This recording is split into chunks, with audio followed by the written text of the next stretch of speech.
माणसं 2-3 माणसं दिसली त्याला आणि डॉक्टर बी दिसला का मग त्याचं पेटलं. मित्रांनो नमस्कार. रॉयल लाईफ विथ पेट्स या आपल्या यूट्यूब चॅनलवर मी आशिष सावंत आपल्या सर्वांचं पुन्हा एकदा सहर्ष स्वागत करतो. मित्रांनो सध्या 2026चा सीझन आता बऱ्यापैकी संपत आलेला आहे. पावसाळ्याची सुरुवात होणार आहे. पण गेला सीझन आणि हा सीझन महाराष्ट्रामध्ये एका फिमेलनं श्वान शर्यत क्षेत्रामध्ये धुमाकूळ घातला आहे. त्या फिमेलचं नाव आहे शाईन आणि या शाईनचे मालक आहेत मुन्ना शेख.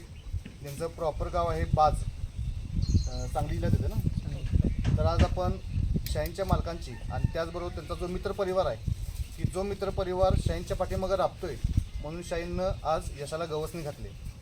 तर या शाईनच्या मालकाच्या मुलाखतीसाठी त्याचबरोबर त्याचा जो मित्रपरिवार त्याच्या मागे राबतोय यांच्या भेटीसाठी आपण आज त्यांच्या गावी आलो आहे. तर मुन्ना दादा नमस्कार. नमस्कार. पहिल्यांदा आपल्या सर्वांचं आपल्या ग्रुपवर मी स्वागत करतो. आपलं जे यूट्यूब चॅनल आहे ग्रेऑन श्वान शर्यत क्षेत्रामध्ये बऱ्याच लोकांचा चांगला रिस्पॉन्स आपल्या चॅनलला आला आहे आणि बरेच दिवस आपलं बोलणं चालू होतं मुलाखतीसाठी, पण मला पण वेळ मिळत नव्हता आणि आपलं टायमिंग जुळत नव्हतं. आज आपण वेळ काढून सीझनचा शेवट होत आला आहे. या सीझनचा आता पावसाळ्यात सुरुवात होईल. तर सुरुवातीला तुमचा परिचय आणि आपल्या मित्रपरिवाराचा परिचय, आपले जे यूट्यूबचे जे सबस्क्रायबर आहेत त्यांना पाहिजे. तर तुमचा परिचय द्या. तुमचं पूर्ण नाव, गाव, तुमचा व्यवसाय काय, शिक्षण वगैरे काय झालं. नमस्कार, माझं नाव अल्फाज शेख, राहणार बाज, तालुका जत, जिल्हा सांगली.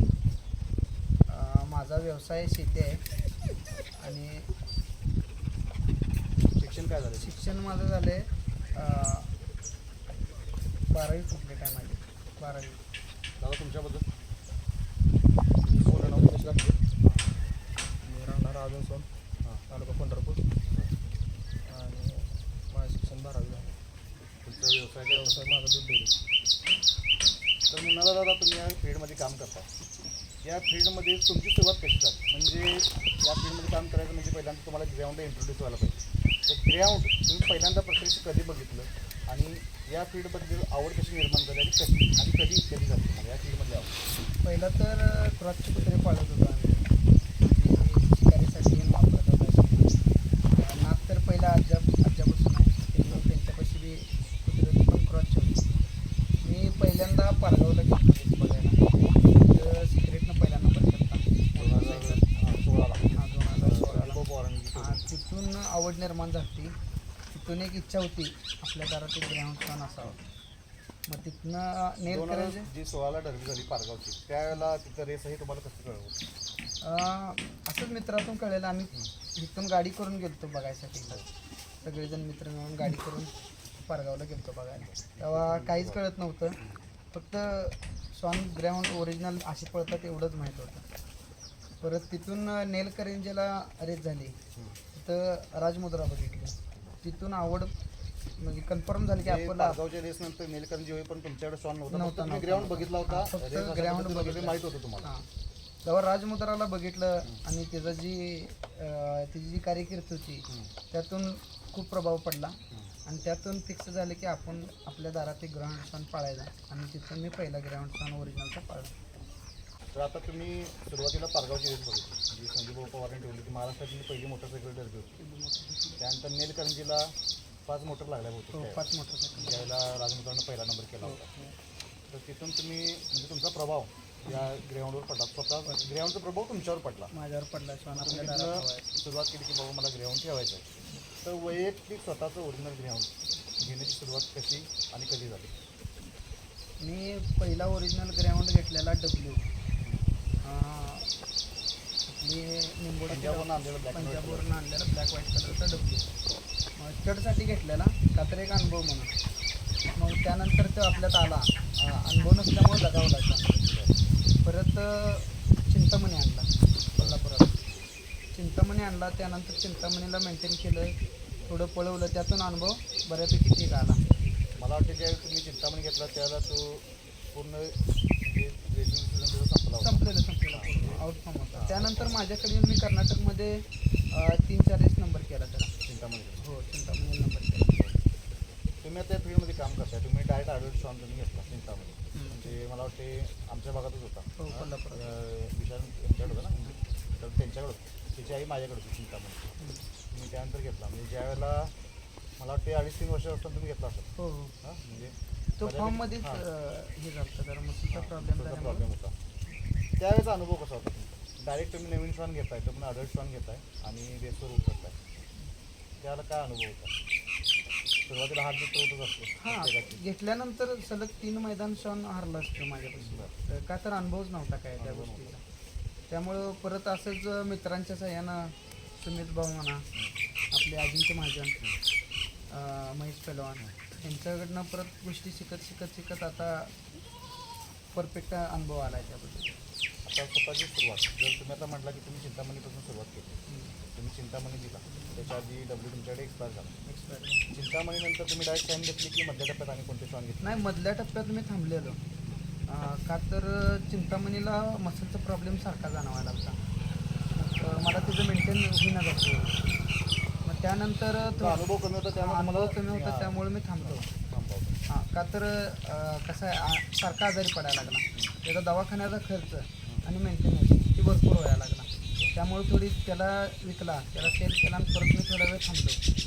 नंतर मला वाटते 2 वर्ष 2-1.5 वर्ष गॅप पडला. त्यानंतर शाईन घेतली परत, त्यांच्याकडून शाईन आणली.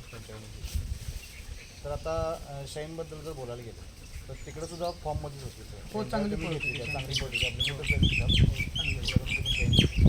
पण एक गोष्ट होती की शाईनला त्यांच्याकडे असताना मसल झाला होता आणि तिला मसल अशा वेळेला झाला होता की अजून करिअर पण चालू केलं नव्हतं. सध्याच्या कंडिशन आपण याबद्दल बऱ्यापैकी नवीन मित्रांमध्ये उघडत आहे. प्रत्येकाचा एक कल असतो की डायरेक्ट पाहणार छान घ्यायचं, बरोबर आहे. तुम्ही पण तसं बाहेर गेलं तर फील्डमध्ये नवीन, हो नवीन. तुम्ही पहिल्यांदा चिंतामणी घेतला, चांगला शॉन होता, म्हणजे शॉनला नाव, पण तुम्ही ज्यावेळेला त्याचं परफॉर्मन्स करायचं कमी आला होता त्यावेळेला तुम्ही घेतला होता. शाईन घेतली तुम्ही प्रॉपर वयात घेतली, प्रॉपर वयात घेतली. म्हणजे आता आपण सध्या बघतोय जे महाराष्ट्रामध्ये श्वान क्षेत्रात जे आता चांगले परफॉर्म करणारे श्वान आहेत ते बऱ्यापैकी 2 वर्ष प्लस आणि 3 वर्षाच्या रेंजमध्ये आहेत. 2.5 वर्ष असताना शाईन माझ्याकडे आली. त्या रेंजमध्ये श्वान आता चांगला परफॉर्मन्स करतात सध्या. जी नवीन मित्रमंडळी होतात तर त्यांचा एक मी आपण अनुभव बघितला की त्यांना लगेच नंबर पाहिजे असतो. एकतर विषय असा आहे की पिल्लू घेतलं 12-13 महिन्यात उतरणारी मेंबर पण आहेत हो, भरपूर आहे. आणि त्या पिल्लांना लगेच यश मिळत नाही. नाही ते पुन्हा निगेटिव्ह माइंडसेट त्यांचं तयार होते आणि त्यातनं ते बाहेर पडतात फील्डमध्ये. मग तो केलेला खर्चसुद्धा परत करायला लागतो किंवा वाया जातो. ह्यात काय होते त्या शॉनला मॅच्युरिटी नाही. नॅचरली बरोबर. पहिली तर त्या शॉनला मॅच्युरिटी नाही. आता झेलमचं वय 17-18 महिन्याचं आहे. त्याकडनं मला तेवढी अपेक्षाच नाही की शाईन एवढा परफॉर्मन्स टाकावं सध्या, का तर त्याला मॅच्युरिटी नाही, अजून नाही, मॅच्युरिटीमध्ये नाही. आणि आत्ता जर मी त्याला पहिला नंबर पाहिजे म्हटलं तर ती मला देऊ शकत नाही. आणि नाही दिलं तर माझं मन खचणार आहे, का तर आता मी त्याला भयंकर पैसा लावून आणला. पण असं आहे की त्याला संयम पाहिजे.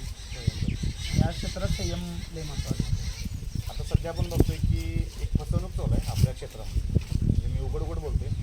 बऱ्यापैकी मित्रमंडळी असे आहेत की ते एखादा काहीतरी प्रॉब्लेम निघाला, मालकाला माहीत असते पण समोरच्या घेणारा पटकन समजत नाही की त्या श्वानात काहीतरी प्रॉब्लेम आहे, सेल आउट करून टाकतो. मग समोरचा माणूस त्या गोष्टीत नुकसान घेतो. आता तुम्हाला ही गोष्ट माहिती होती की शाईनला ऑलरेडी मसल आहे, बरोबर आहे, म्हणजे जेव्हा तुम्ही घेतली असं नाही की तुम्हाला घेतल्यानंतर कळलं, नाही आधी माहिती आधी तुम्हाला माहीत होतं तरीसुद्धा तुम्ही हात घातला आणि मसल असून सुद्धा शाईन चांगला परफॉर्मन्स देत होती. हो. तुमच्याकडे आल्यानंतर इथली भौगोलिक परिस्थिती असू दे किंवा तुमचं त्यामागचं नॉलेज असू दे, यामुळं परफॉर्मन्स आणखी चांगला व्हायला लागला. याला एक जोड होती की तिच्या वयाची मर्यादा, म्हणजे ती बऱ्यापैकी त्या पळायच्या वयात आली असताना विचार करून तुम्ही घेतली, त्याची पण अडचण होती विशालदादांची.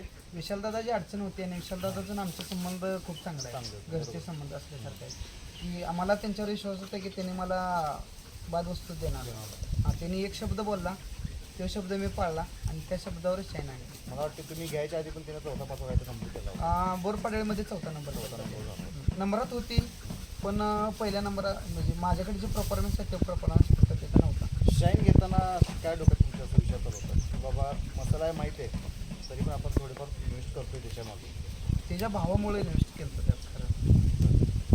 जेव्हा हिला घेतली त्या टायमाला डॉनचं भरपूर वातावरण होतं, परफॉर्मन्स चांगला चालू होता. खूप चांगला होता. कर्नाटकात त्यानं मोटरसायकल घेतली, परत कर्नाटकातच अजून एक 51,000ची रद्दीचा पहिला नंबर केला. त्यामुळे असा विचार होता की जरी पडली ठीक आहे, नाही पडली तर बिल्डिंग करायची, किल्ली बनवून जरी त्यानंतर मग नवीन सुरुवात करायची असा विचार होता. आता सगळा महाराष्ट्र शाईनमुळे तुम्हाला ओळखतो. हो. त्याच्या आधी तुम्हाला पण ओळखत होतं नाही का? नाही तुम्ही असू दे किंवा घाटगेदादा असू दे, ज्यावेळेला आपला श्वान पळतोय त्यावेळेलाच आपली ओळख होते. त्याच्यात तुम्हाला कोणच ओळखत नाही. ज्या शाईनमुळे तुमची ओळख झाली आता त्या शाईनबद्दल आपण थोडक्यात बोलूया. त्याची पहिल्यांदा ब्लड लाईन सांगा. बऱ्याच लोकांना शाईन माहिती आहे पण नेमकी ब्लड लाईन काय आहे ते माहिती नाही. महेश पलवानपाशी डोर्नेटो म्हणून मेला ब्लॅक कलरचा तो रोनाल्डोचा आणि त्याचा वडील मेटमिलिटर त्या आणि शक्ती जाधवनं माझी आणलेली पंजाबमधून लँड्रा म्हणून ती परत त्यांनीच घेतली देवाळीकरांनी आणि त्यांच्या दोघांच्या कॉम्बिनेशनमधून शाईन झाली डोर्नेटो आणि लँड्राची. काय खासियत आहे शाईनची? तुम्हाला काय खासियत वाटते की इतके नंबर करणं सोपं नाही महाराष्ट्रात? कॉम्पिटिशन पण भरपूर आहे. आज सांगता येत नाही की मी पहिला नंबर करेन प्रत्येक वेळेला, पण तरी पण तुम्ही मसल झाल्यानंतर तुम्ही तुमच्याकडे घेतली, ज्यानं चांगला परफॉर्मन्स करून घेतला, त्याची खासियत तुम्हाला काय वाटते? जी फिनिशची खासियत आहे ती त्याला स्टार्ट कसा जरी मिळाला तर ती फिनिशवर निकाल चेंज करणार म्हणजे करणार. त्यानंतर तसं त्याचा स्वभाव कसा आहे आणि ॲग्रेशन कसं आहे? बावल्यावरचं ॲग्रेशन चांगलं आहे, स्टार्ट स्लो आहे, कसं काय आहे?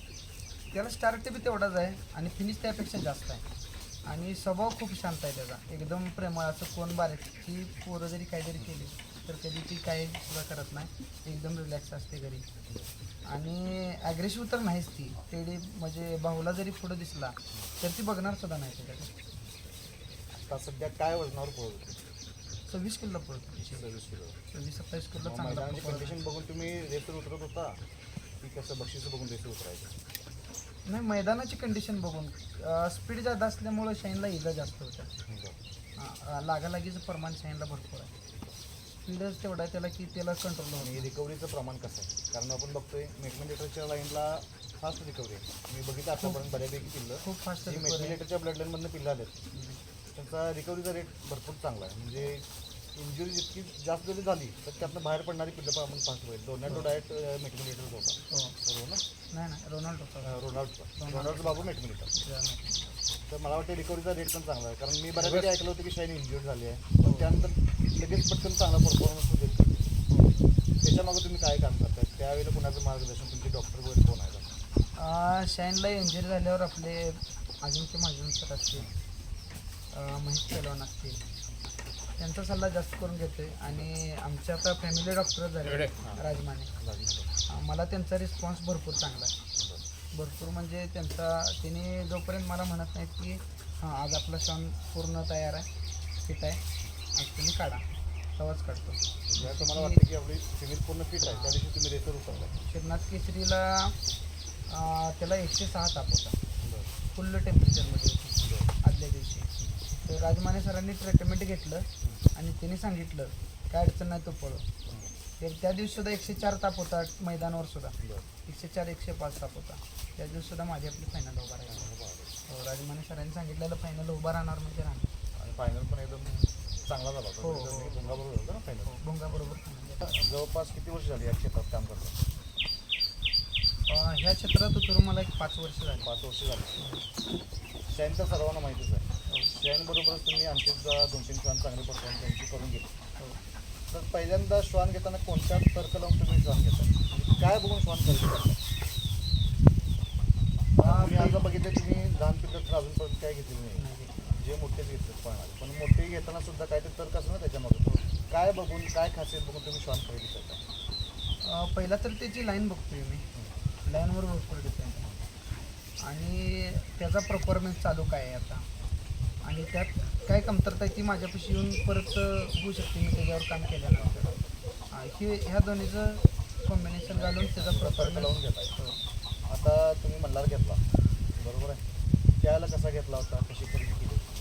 मल्हार अप्सरानी अपेक्षा होता, दुसऱ्या होता मल्हार रुद्र एक्सप्रेस मल्हारचा भाऊ पण नंतरच्या कोपरला. तो इथं आटपाडीमध्ये होता. आटपाडीमधून बघून मीच माझ्या मित्राला घेऊन गेला कर्नाटकमध्ये दिलता 80,000 रुपयाला. परत तिथं एक रेससाठी गेलो तिथं त्यानं पहिला नंबर केला. त्याचा परफॉर्मन्स, त्याचं तेवढ्या वेटमध्ये पळणं की बघून मला वाटलं की ह्यातून आपल्यापाशी हा चांगला परफॉर्मन्स करायचा. त्यासाठी मी त्याला 1,10,000 रुपयाला परत रिटर्न आणला. दर्शन गौडा म्हणून आहेत हसन मंडळमधले त्यांच्याकडून आणल्यानंतर पहिलीच रेस खेळलो मी धोंडेवाडीची. तिथं मण्याबरोबर मास्कमन निकाल जाता त्याचा. तेव्हा मण्या फुल फॉर्मला चालू होता. त्याच मैदानाला महाराष्ट्र चॅम्पियन झाला ते डरबी मारून. तिथं 6वा नंबर झाला. तो क्षण पहिला माझ्यापाशी. तसा पहिला महाराष्ट्रात नंबर करणारा पहिला क्षण झाला. त्यानंतर 2 मैदान खेळलो. 2 मैदान बी नंबरात राहिला. त्यानंतर त्याला मसलचा प्रॉब्लेम आला, अनुभव कमी असल्यामुळं.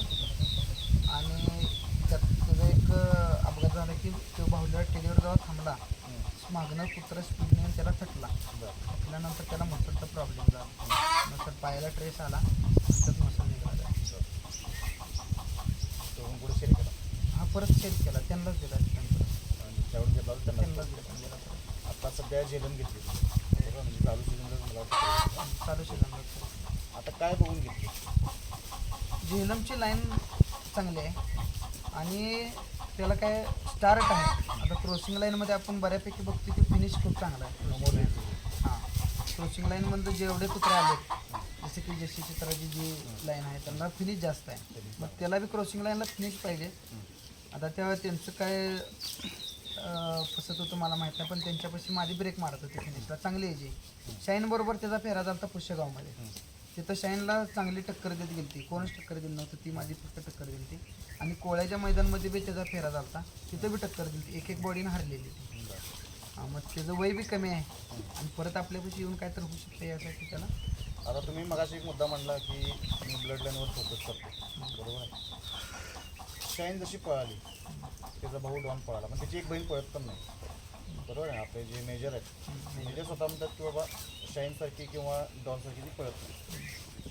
असं महाराष्ट्रात एकच नाही तर अनेकांकडे उदाहरण आहेत की एकाच फिमेलची, एकाच आईवडिलाची सगळीच मुलं पळत नाही, बरोबर आहे. तर यामागं तुम्ही कसं काम करता, किंवा ब्लड लाईनच महत्त्वाची आहे की मेहनत महत्त्वाची आहे? ब्लड लाईन आणि मेहनत दोन्ही महत्त्वाचे आहे. म्हणजे ब्लड लाईन किती जरी चांगली झाली, मेहनत नाही घेतलं तर तो परफॉर्मन्स नाही येणार. आणि दुसरा विषय असते, जी पिल्ल्यांना जी शिकवण असते त्यात थोडी जरी मिस्टेक झाली तर तो परफॉर्मन्स परत शॉन टाकत नाही. म्हणजे मी आता बऱ्यापैकी जेवढे शॉन बघितलेत बारके, छोटा शॉन पाळून मोठा करण्यात काय अडचण नाही, माझ्या क्लायमॅक्स आहे, सगळं आहे.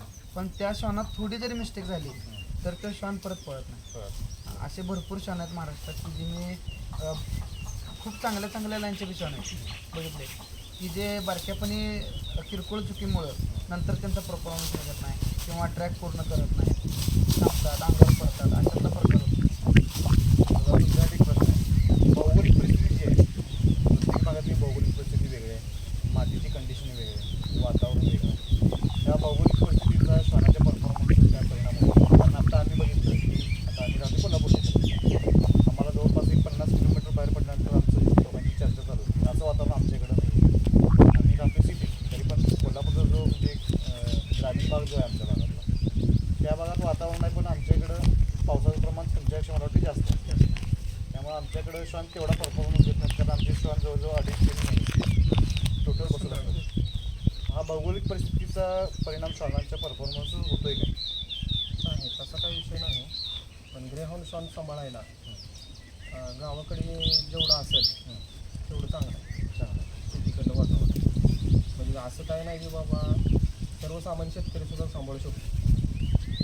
त्याच्या घरात आवड आहे, निर्माण आहे, जी लोक हे करते ते मेहनत कष्ट घेतात, ते म्हणजे चांगलं काय अडचण. तरी पण मला एक वाटतं की भौगोलिक परिस्थितीचा बऱ्यापैकी इफेक्ट आहे. इफेक्ट आहे. बऱ्यापैकी कारण कसं आहे, आर्थिक विषय हा वेगळाच. कारण मी बघतोय किती एखादा नवीन जर मुलगा असला, नवीन जर एखादा मुलगा एक फील्डमध्ये काम करत असला तरी पण तेवढाच खर्च करतोय जेवढा एखादा अनुभवी माणूस करत असतो. त्यापेक्षा चांगला खर्च करतो. कमी डांबरी प्रॅक्टिस देणं चालत नाही. डांबरी प्रॅक्टिस चालत नाही ना, बरोबर. या गोष्टी भौगोलिक परिणाम होतो मला की माती रानात प्रॅक्टिस दिलेली चांगली. त्याचबरोबर कसं आहे, आता आपण बघतो की ग्राउंडना बऱ्यापैकी स्प्रिंटा चांगल्या लागतात. जितका तुमचा डॉग व्यायामाच्या वेळेला स्प्रिंटा चांगला घेतोय, तितका डॉग तुमचा रेसवर पण परफॉर्मन्स चांगला करत असतो. तर तुमचं आता सध्या ज्यावेळेस सीझन चालू असतो त्याला कसं तुमचं? मी श्वानांना 5 किलोमीटर व्यायाम देतो कच्च्या रस्त्याला. डांबरीवर देत नाही का, तर डांबरीवर दिल्यानंतर पायाची गादी कमजोर होते असं मला तर वाटते. त्याचा तर्क वेगळा असतो. आणि व्यायाम दिला गाडीवर असतोय की हो गाडी बरोबर व्यायाम असते. आठवड्यातनं 1 दिवस पोहणे असते आणि बाकीचे राहिलेले 6 दिवस गाडीबरोबर व्यायाम असते 5 किलोमीटर. व्यायाम सकाळी देत आहे संध्याकाळी देत सकाळी असते व्यायाम सकाळी सकाळी. व्यायाम देऊन आल्यानंतर पुन्हा असं आम्ही थंड करतो त्यानंतर तुम्ही नाश्ता जेवण हे शेड्यूल तुमचं कसं आहे चालू सीझनमध्ये पहिला सांगा. व्यायामातनं आल्यानंतर पहिल्यांदा तर टचिंग घेते मी श्वानाचं, का तर पूर्ण मसल त्यांचं जे रिलॅक्स करतोय. त्यानंतर श्वानाला नाश्ता असते. नाश्त्यामध्ये आपण अंडी पाणी कधी देत आहे व्यायाम नाही आधी पाणी नाही देत, पहिला नाश्ता देतोय आणि नंतर मग इलेक्ट्रिकल पावडर पाणी मिक्स करून नंतर पाणी देतोय. नाश्त्यामध्ये काय असतं? नाश्त्यामध्ये अंडे असतात, कोणतं बी फळ असू दे घरात ते फळ, लिव्हर टॉनिक, मल्टीविटॅमिन आणि न्यूट्रिशची गोळी देतो. रोजच्या जेवणात आहे रोजच्या सकाळच्या रोजचा नाश्त्यात शेड्यूल आहे हो सकाळचा. शाईनला किती एका वेळेला म्हणजे काय प्रमाण आहे अंड्यांचं प्रमाण किती? शाईनला 3 अंडे असतात एका टायमाला. शाईनचं शरीर एवढं मोठं नाही की जास्त घालावं. झेलमला 4 अंडे असतात. त्याच्या वजनानुसार तुम्ही हा वजनानुसार. कमी जास्त अंदाज ठेवला वजनानुसार. बाकी मल्टीविटॅमिन लिव्हर टॉनिक सेम हे जरा सकाळचा नाश्ता. त्यानंतर किती वेळानंतर तुम्ही पाणी देताय जेवण देताय? त्या नाश्ता झाल्यानंतर पाणी देतो लगेच. पाणी दिल्यानंतर 1 तास ते 1.5 तासाचा गॅप राहतोय जेवणात आणि नाश्त्यामध्ये. नंतर मग जेवण देतो. जेवणामध्ये काय वापरतो? जेवणामध्ये सकाळी शक्यतो करून मी चिकन वापरते. चिकनचा सूप आणि नंतर दुपारी ताक असते, ताक किंवा दही. भाकरी, चपाती चपाती असते.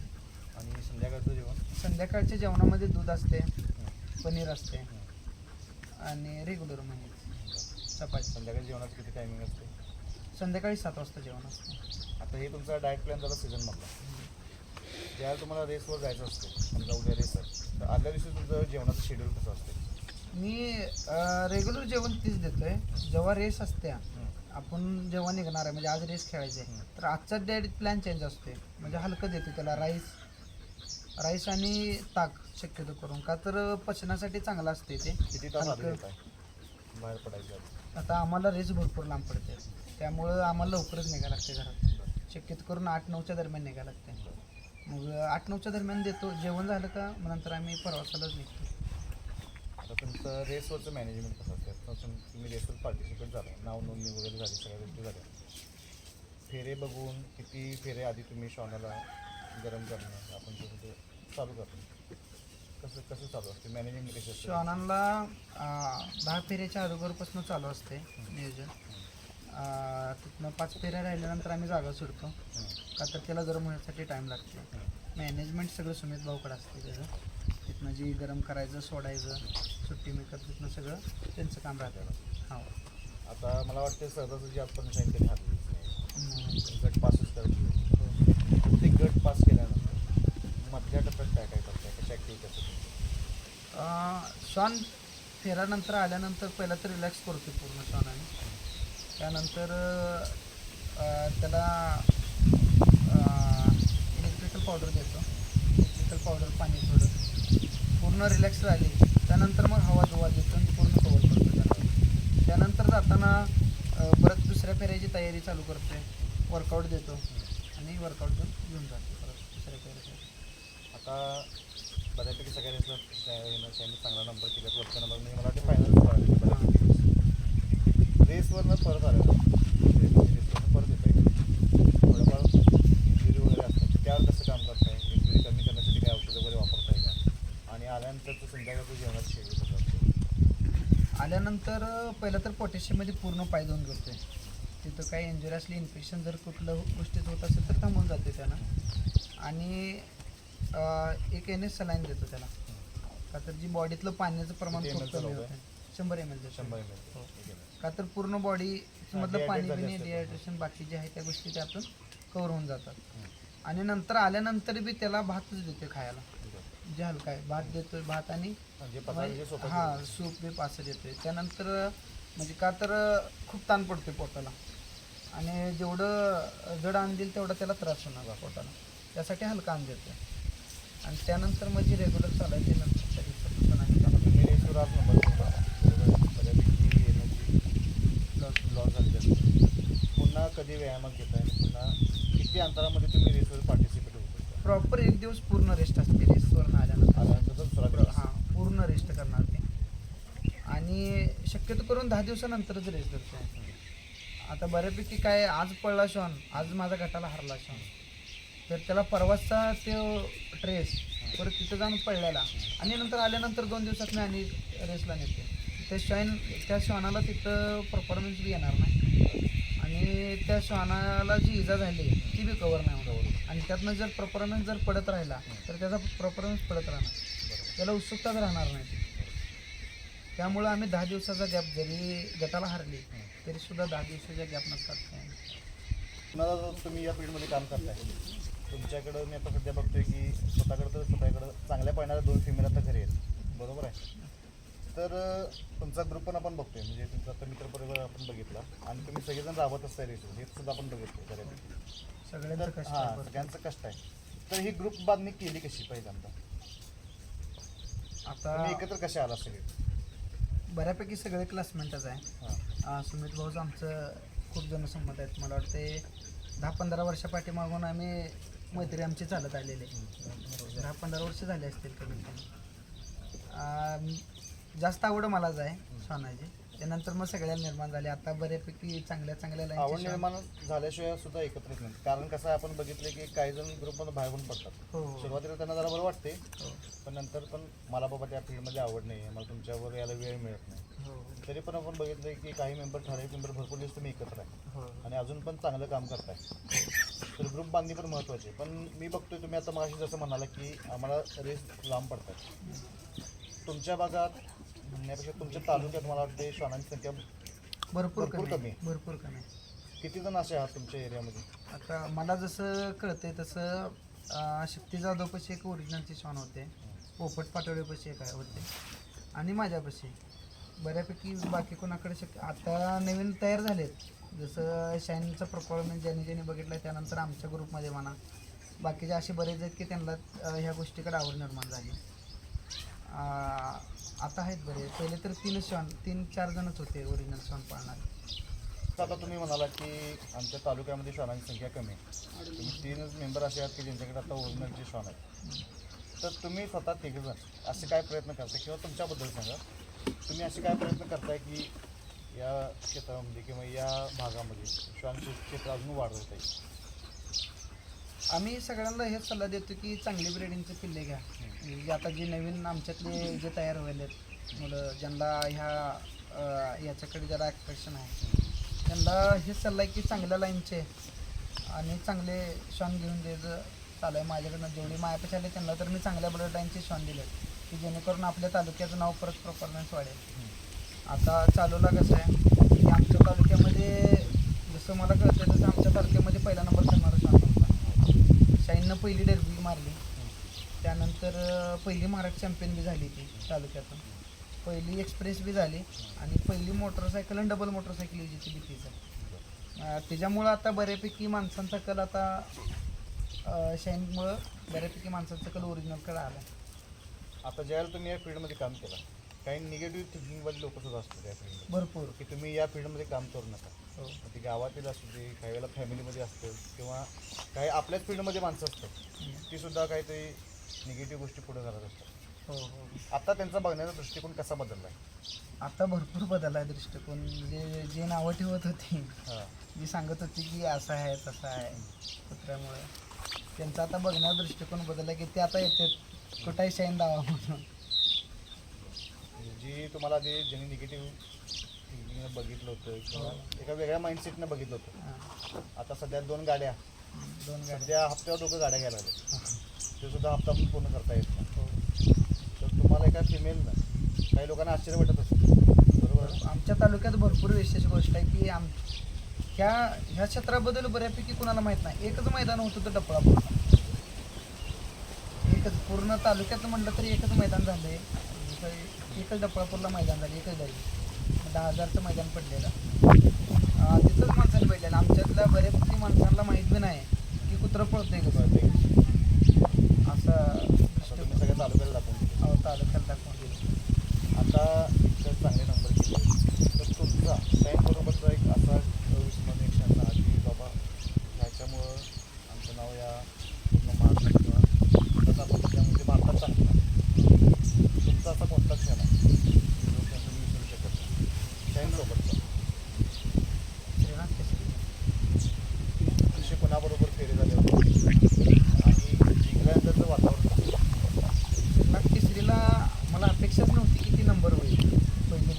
का तर त्याची एवढी कंडिशन बेकार होती. 15 दिवस त्याला पूर्ण ट्रीटमेंट चालू होतं. त्याला उशीर ताप सांगितलेला डॉक्टरांनी. उशीर तापाचं प्रमाण आहे असं सांगितलं. त्यानंतर ती रिकवर झाली नाही त्यात आणि त्यातून थंडीचं वातावरण होतं भरपूर.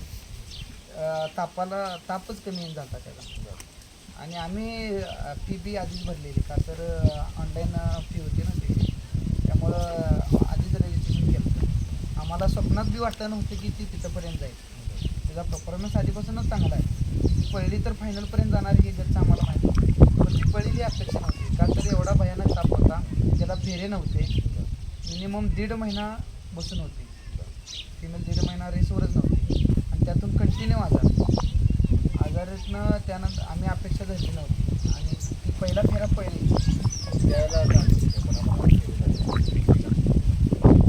पहिला फेरा माझाच फेर बरोबर झाला. दुसरा फिमेल होती ब्लॅक कलरची, त्याच्याबरोबर झाला. तर परत मेल नर गटात गेली. त्यानंतर बब्याबरोबर फेर आला. बब्या 95-95. त्यानंतर परत गोल्याबरोबर आला.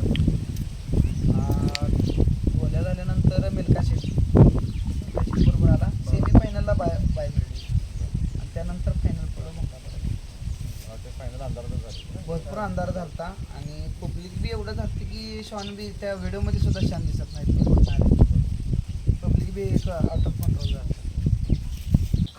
तर दादा आता सध्या तुम्ही चांगला परफॉर्मन्स देता. तुमची प्रत्येक फिमेल किंवा तुम्ही जो सुद्धा श्वान घेऊन या फील्डमध्ये पार्टिसिपेट करताय, प्रत्येकाने चांगला परफॉर्मन्स दिला.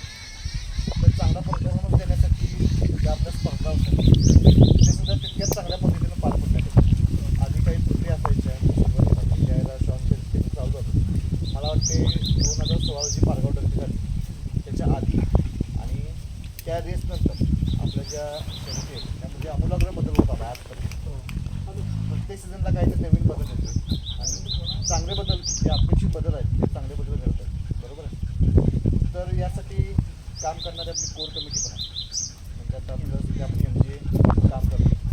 दरवर्षी आपली एक नवीन कोर कमिटी तयार होते. या कोर कमिटीने सुद्धा अतिशय चांगलं काम केलं आणि चांगले दिवस येतात श्वानशैली क्षेत्राला, कारण रेसचं प्रमाण सुद्धा तितकं वाढलं. याबद्दल काय बोलायचं? एकतर आपली कमिटी खूप चांगलं काम करते. म्हणजे काम आत्ता जे चालू काम आहे ते तर खूप चांगलं आहे त्यांचं. त्यांचे जागेवर निर्णय परत बाबत जे त्यांचं आता जे काम चालू आहे हे आत्तापर्यंत सगळ्यात उत्तम काम चालू आहे आणि खूप चांगलं म्हणजे आता जी MG आहे ती बऱ्यापैकी चांगले काम करते. अजून तुम्हाला असे काही अपेक्षित बदल आहेत का की बाबा काही बदल थोडीफार केले पाहिजे? बदल सगळ्यात पहिलं तर लाईव्हच आहे की असं होते बऱ्याच मैदानाला की मैदान चालू होते पहिले 4-5 फेरे किंवा 10 फेरे दिसतच नाहीत, तिथं नंतर चालू होते. आणि दुसरी गोष्ट म्हणजे मैदान टायमाला न चालू. आता आमच्यावरनं सांगतो तुम्हाला, आम्हाला कमीत कमी 100 किलोमीटरच्या आसपास मैदान पडतं. तिथं टायमिंग दिलेलं असते 12चं, 1चं, 2चं, 3चं. आधी 1 तासभर तर जावं लागते. तिथं गेल्यानंतर मैदान चालू होते 3ला 4ला मैदान चालू होते. त्यानंतर मैदान पूर्ण व्हायसाठी पूर्ण राहत होते. तिथून आम्ही येतोय तर आमच्या ग्रुपमधले सगळे, आम्ही काय एका गावच्या नाही, सगळ्या आसपासचे 10-12 किलोमीटर अंतर आहे. तर परत त्यांना बी अडचण होती जाण्यासाठी रात्र झाल्यानंतर. तर एकंदरीत काय आहे, एकतर पहिल्यांदा मैदान वेळ चालू झालं पाहिजे. मैदान वेळेत चालू होणं हे खूप गरजेचं आहे. लाईव्ह पण चालू झालं कारण आणि- आपण बघतोय की तुम्ही आता माझ्या जसं म्हणाला की आम्ही बाहेर पडायच्या 1 तास 2 तास आधी श्वानाला खायला बघतो. तुम्हाला नंतर फायनल पळणाऱ्या श्वानांना पण आणि जे नंबरात बसलेले श्वान आहेत, समजा 1-2 गटात बाहेर पडले ते तुमच्या आधी घरी पोचतील. पण ज्यांचे नंबर करणारे श्वान आहेत त्यांना चांगला परफॉर्मन्स दिला असतो. त्यांनी एनर्जी पूर्ण लॉस झालेली असते आणि संध्याकाळच्या जेवणासाठी त्यांना वेळ होतो. डाएट टाईमवर मिळतच नाही ना त्यांना, रिकव्हरी होणारच नाही त्यांना. त्यांचं जेवढं हाल होतं आहे तेवढं म्हणजे टायमामुळं सगळंच पुढचं सगळंच नियोजन बिघडत आहे. जसं आता आपण बघितलं की सध्या लाईव्हला मध्ये थोडंफार चालू होते की ज्यावेळेला आपले लॉट्स पाडतात त्यावेळेला लाईव्ह दाखवत होते. हो, पण आता मध्ये काही तांत्रिक अडचणी असतील. लॉट दावत नाही. हां, लॉट्स दावत जर बी नाही. होते त्यावेळेला आपली माणसं आहेत तिथं, पण किमान ज्यावेळेला श्वानांची फेरे चालू होतात, कारण एक आता आपली मित्रमंडळी आपण अशी बघतोय की लाईव्हला बघितल्यानंतर त्यांना अंदाज लागतो की आपला श्वान कुठे कमी पडावा. हो हो, आणि प्रत्येक वेळेला आपण कॅमेऱ्याची व्हिडिओ शूटिंग खूप महत्त्वाचं आहे आणि ती दिसणं बी महत्त्वाचं आहे. आणि त्यासाठी आपण परिस्थितीमध्ये पैसे देतो ना लाईव्हचे. त्यांना पेड करतोय हा म्हणजे पेड त्यांचं करतो काम चालू केलं आणि पाहिजे. जर नाहीच दिसला शॉन, आता एक म्हणजे हाऊस असते की आपला शॉन लाईव्हला पडलेला दिसावं. दिसावं. हां, तर तो नाही दिसला, आता गटाला जो मार खातोय, समजा पहिले 10 फेरे नाही दिसले आणि त्यात गटाला शॉन मार खाल्ला, तर त्याला त्या गोष्टीची खंत वाटते की आपल्याला आपल्या शॉनाचा प्रॉपरने दिसला नाही. हां, किंवा आपल्यापाशी आणि व्हिडिओ त्यावर नाही अभ्यास त्याचा. करणारी माणसं पण आहेत. भरपूर, बाबा भरपूर. आपलं कुठं कमी पडतं. भरपूर. त्यावेळेला काय होतं, आता तुम्ही समजा 5-6 जण रेसवर जात असला तर प्रत्येकाकडे परफेक्ट शूटिंग नाही मिळणार, सांगतो, नाही कारण प्रत्येक आपापल्या सोनामध्ये बिझी असतो. हो. आता समजा दादा खाली गेले सोडायला तर तुम्ही वर फिनिश लाईनवर असणार, हां. माझे एक दोघं तरी तुमचे उभारलेले असणार. तर प्रत्येकाकडे परफेक्ट शूटिंग असेल हे नाही सांगता नाही येत नाही. शूटिंग बऱ्यापैकी आणि नाही. समजा काही त्रुटी असतील फेऱ्यामध्ये, समजा एखादा दाबादाबीचा असतो, हां. त्याला श्वान धक्का मारत असेल किंवा फिनिश लाईनचा काही विषय असेल तर तिथं कॅमेऱ्याचं पण 2 कॅमेऱ्याचं नियोजन असेल तरी पण चांगलं होऊ शकतं. प्रत्येक मैदानाला खाली स्टार्टिंग पॉईंटला बऱ्यापैकी प्रॉब्लेम जास्त आहेत की दाबादाबी बाईक केले, परत काढीतून मागं पुढं सुटले, त्या गोष्टीची बरीच तक्रार आहे. खाली 2 कॅमेरे झाले तर काही असली अडचणच येणार नाही. तर तुमची अपेक्षा ही काही एकतर लाईव्ह वेळेत चालू Live झालं वेळेत चालू झालं पाहिजे. त्यामुळे मैदान कमिटीने व्यवस्थित वेळेत चालू केलं पाहिजे. वेळेत चालू केलं पाहिजे की जेणेकरून हां, जेणेकरून पुढचं जे शेड्यूल आहे ते व्यवस्थित बसावं आणि त्या श्वानाला बी पळून आल्यानंतर टायमाला खाणं पिणं भेटावं, त्या हिशोबानं पाहिजे. तर आता इतकी वर्ष काम करताय, प्रत्येकाला स्वतःचं श्वान प्रिय असतो, काही ना काही ब्लड लाईन आवड नसतो. मग तुमचा वैयक्तिक आवडणार या फील्डमध्ये काम करताय, तुमचा वैयक्तिक आवडणार एखादा श्वान आणि काम मला राजमुद्रा पहिल्यापासूनच थोडं मन जास्त आहे त्या प्रभाव त्या फिमेलचा पडला. प्रभाव त्याच्यावर पडलेला आणि ती फिमेलचा परफॉर्मन्स एवढा चांगला होता की त्या काळात भयानक चांगले पडले. परत ती एक होती लाडूचा बी प्रभाव खूप आहे. त्याचं जे पळण्याचं ट्रॅक्टर व्हिडिओ तिचा नंबर करत होता, त्याचा प्रभाव खूप आहे. आता जसं श्वानांचा प्रभाव तुम्ही म्हणता की या श्वानाचा प्रभाव माझ्यावर पडला, तसं एखाद्या माणसाचा प्रभाव पडल्याचं शिवाय सुद्धा या क्षेत्रात नाव होतं. ही पण गोष्ट खरी आहे. आपण किती जरी म्हणालो किंवा मी माझ्या मेहनत केली तरी पण काही मार्गदर्शन करणारी म्हणजे त्याचा प्रभाव आपल्यावर असतो. तुम्ही ज्या त्या फील्डमध्ये पडला, तुम्ही नवीन होता, तर त्या तुम्हाला कुणाला कसं मार्गदर्शन पहिला तर अजिंक्य महाजन सर, तिने पडत्या काळात भरपूर मदत केली. जेव्हा मी मल्हार घेतला त्यावेळेस म्हणजे खूप कमी नॉलेज होतं, त्यांनी भरपूर सांगितलं की हे केल्यानंतर हे केलं. त्यांनी जे सांगितलं त्यानंतरच आपलं फिरवणूक व्यवस्थित झाली. तर महेश पैलवान आहे की जिथं चुकतोय तिथं महेश पैलवान आमच्याबरोबर कायमचे आहे. परत आमचे मित्र सुमित गाडगे यांचं सगळ्यात मोलाचं यांचा वाटा आहे. हो, या सगळ्या क्षेत्रात जे आता जेवढं आहे त्यात त्यांचा वाटा लाख मोलाचा आहे. तर आता फील्डमध्ये काम करताय बरोबर, कुणाचा सपोर्ट तुमच्या पाठीमागे नेहमी असतो, पण मित्रपरिवार किंवा गाववाली मेंबर हे तुमचं फक्त रेस कुठं मर्यादित जातं. हो. पण ही गोष्ट करत असताना आर्थिक बाब पण आहे, तुम्हाला घरचा सपोर्ट पण लागतो. हां, तुम्ही जरी स्वतः जरी कमवते असला तरी काही वेळेला समजा तुमच्या वेळेला ॲबसेंट असाय, तुम्ही घरी नसताय, त्यावेळेला घरच्यांचा सपोर्ट पण महत्त्वाचा असतो. अनेक वेळेला आपण बघितलं आहे की ज्यांच्या घरच्यांचा सपोर्ट नाही आहे त्यांच्या श्वानाचा परफॉर्मन्स तेवढा निघत नाही. म्हणजे निगेटिव्ह माइंडसेट असतो मागून येणार. हो हो याबद्दल काय बोलायचं आहे तुम्हाला? घरच्यांचा भरपूर सपोर्ट आहे. आमची आई असतील, वडील असतील, आता पूर्ण जे खाणं देणं आहे सगळं आमच्या आईकडनंच येते. त्यांना ऐकलं मी ध्यान देतो, व्यायाम फक्त देणं, टाईम टू टाईम ठेवणं एवढंच काम आहे. घरच्यांचा भरपूर सपोर्ट आहे, म्हणूनच या गोष्टीत यश मिळले. परत युवराज बुधावले आहेत, त्यांनी बी भरपूर मदत केली आम्हाला. जेव्हा निंबोड्याचे जेव्हा चालू शाहीन जेव्हा पहिल्यांदा आणली तेव्हा त्यांचं खूप लाख मोलाचं मार्गदर्शन आहे. बघितलं की युवराज बोलावले पण बऱ्यापैकी आपले जे काम करणारे सगळ्यांना मदत करणार. हो हो सगळ्यांना, सगळ्याच्या मदतीला जाऊन जाणारे माणूस आहे. तर आता तुम्ही फील्डमध्ये काम करता बरोबर आहे. आता या फील्डमध्ये समजा एखाद्याला नवीन तर त्याने या फील्डमध्ये उतरताना कशी सुरुवात करायला पाहिजे? पहिलं तर उतरताना आर्थिकदृष्ट्या प्रबळ पाहिजे. का तर खर्चिक नाद आहे, असं काय नाही की कमी खर्चात होते. आणि पहिल्यांदा त्यानं शॉन घेताना त्याची लाईन प्रॉपर लाईन आणि त्याला जे लागते त्या गोष्टीचा पहिल्यांदा पाठपुरावा आधी घ्यावा आणि मगच या नादाचा म्हणजे करावा. भविष्याचा विचार करायला पाहिजे. भविष्याचा विचार करून जात राहावं. नाही की बऱ्यापैकी असं होतंय की नवीन शॉन घेताना तर खूप जोमाने येतोय उतरतोय, मोठा शॉन करतोय, परत काहीतरी इजा झाली का परत ते रिकवर करण्याची ताकद राहत नाही.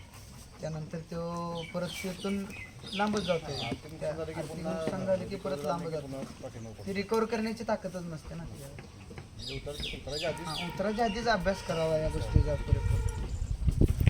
आता ही गोष्ट झाली तुम्ही श्वानच्या क्षेत्रात उतरण्यासाठी, पण तुम्ही आता स्वतः या फील्डमध्ये उतरलाय आणि तुम्ही इतरांना सल्ला पण देताय. मग हे क्षेत्रच का निवडावं? आणखीन बरेच क्षेत्र आहेत. तुम्ही बैलगाडा क्षेत्र असेल, आपण जे लाईव्हवर काम करणे अनेक क्षेत्र आहेत, ज्याला प्राण्यांची आवड आहे अशा क्षेत्रामध्ये उतरतो. पण हे क्षेत्रच का निवडावं? आता काय आहे की बाकीचे नाद खूप खर्चिक आहेत. हे खूप पैशाचा नाद आहे तो सर्वसामान्याला चालणारा किंवा एखाद्या मध्यम घरातलं असं चालू शकते असा नाद आहे. आणि जास्त असा काही खर्चिक नाद नाही एवढा की आपण जसं बैलाला जो खर्च करतोय एवढा खर्च करण्याची यांना गरज येत नाही. आपल्या म्हणजे कमी पैशात सगळ्याला चालणार ह्या हिशोबाचा नाद आहे. त्यातनं आर्थिक प्राप्ती काय होऊ शकते काय? हो 100% होऊ शकते. जरी आता ही फिमेल जेव्हा थांबेल पडायची तेव्हा मी ह्याचं ब्रीडिंग करून पैसे रिकवर करू शकते. तर ब्रीडिंग हा विषय तुम्ही घेतला शाईनबद्दल, त्यावर विचारतो तुम्हाला. आपण सध्या बघतोय की अनेक जण सांगतात की तुम्ही एकदा हिटवर येऊन गेली आणि तितकं स्पीड लागत नाही किंवा आपण तर पुन्हा तितकं स्पीड लागते. या बाबतीत तुमचा काय अनुभव आहे त्याच्यावर शाईन? हो शाईन हिटवर जेव्हा येऊन गेली तेव्हा त्याचा परफॉर्मन्स पूर्ण डाऊन होता. मला वाटतं शाईनच नाही की बऱ्यापैकी सगळे शॉन जी फिमेल आहे जी चांगला परफॉर्मन्स आहे पण ती हिटवर आल्यानंतर 100% परफॉर्मन्स कमी देते. ब्लडिंग जास्त झालेलं असते, त्याची शरीराची पूर्ण टेक्स्चर चेंज झालेलं असते त्याचं. त्यामुळं हिटवर आल्यावर माझा एक सल्ला आहे की कमीत कमी 60 दिवस तर शॉन बाहेर नाही काढवते. तुम्हाला एक 2 महिने तर हां 2 महिने तर निदान थांबायला पाहिजे. का तर मला ती गोष्ट माझ्याबरोबर घडली. त्यावेळेस व्यायाम पण थांबवायचं. ब्लडिंग आहे तोपर्यंत तर व्यायाम नको आहे. का तर ब्लडिंगचं प्रमाण वाढतं. आता या वयात शाईनचं वय किती आहे सध्या? 3 वर्ष चालायचं. 3 वर्ष. आता किती वेळेला हिट गेली तुम्ही? शाईन 2.5 वर्षानंतर एकदाच हिटवर आहे. म्हणजे पहिली हिट 2.5 वर्ष. पहिलीच हिट 2.5 वर्षानंतर आली. त्या हिट नंतरचा परफॉर्मन्स चांगला झाला. 60 दिवसानंतरचा परफॉर्मन्स खूप चांगला आहे. तुम्ही मधल्या पिरियडमध्ये ट्राय करून बघितली होती? हो 100%. 2 मैदान ट्राय केले त्याला. तो परफॉर्मन्स कसा निघाला? फुल डाऊन परफॉर्मन्स. डाऊन होता. फुल डाऊन सांगायचं एकच आहे की संयम पण पाहिजे. संयम पाहिजे. आणि आज मी बघतोय की हिटवर समजली की 4-5 दिवस जरी मध्ये गॅप गेला की हां, व्यायाम बरं. घेणं, रेस पार्टिसिपेट करणं या गोष्टी पण चालू आहेत. या गोष्टी आपल्याला पुढे भविष्यात नुकसान देऊ शकतात. नुकसान देऊ शकते पण त्याचा तो परफॉर्मन्स निघत नाही. जे अपेक्षित परफॉर्मन्स आहे तो परफॉर्मन्स तिथे निघणार नाही. तर आता आपण इतकी वर्ष या फील्डमध्ये काम करतो. मी आता जवळपास मला पण 2012 पासून या फील्डमध्ये चॅनल सुरू करून आता जवळपास 2-2.5 वर्ष करतो. सबस्क्रायबर पण चांगले आहेत, रिस्पॉन्स चांगला आहे.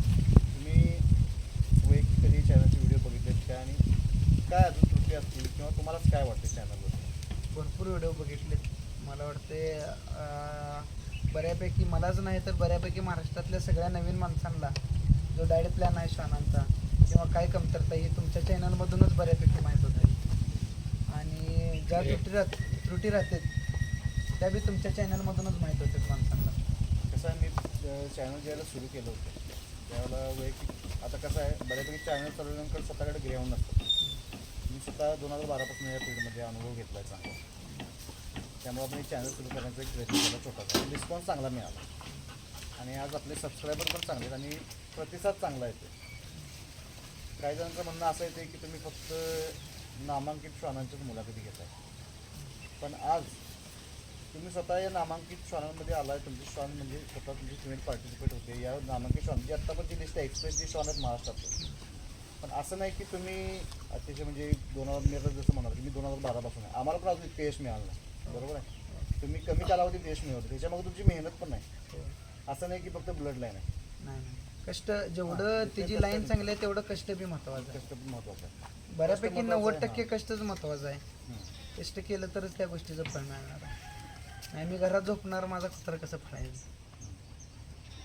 तर आज आपण तुमच्या गावी आलो बाजमध्ये तुम्ही वेळ दिला, तुमच्या सर्व मित्रपरिवार इथं आला आहे, त्याबद्दल मी आपल्या चॅनलतर्फे तुमचे सर्वांचे आभार मानतो. धन्यवाद.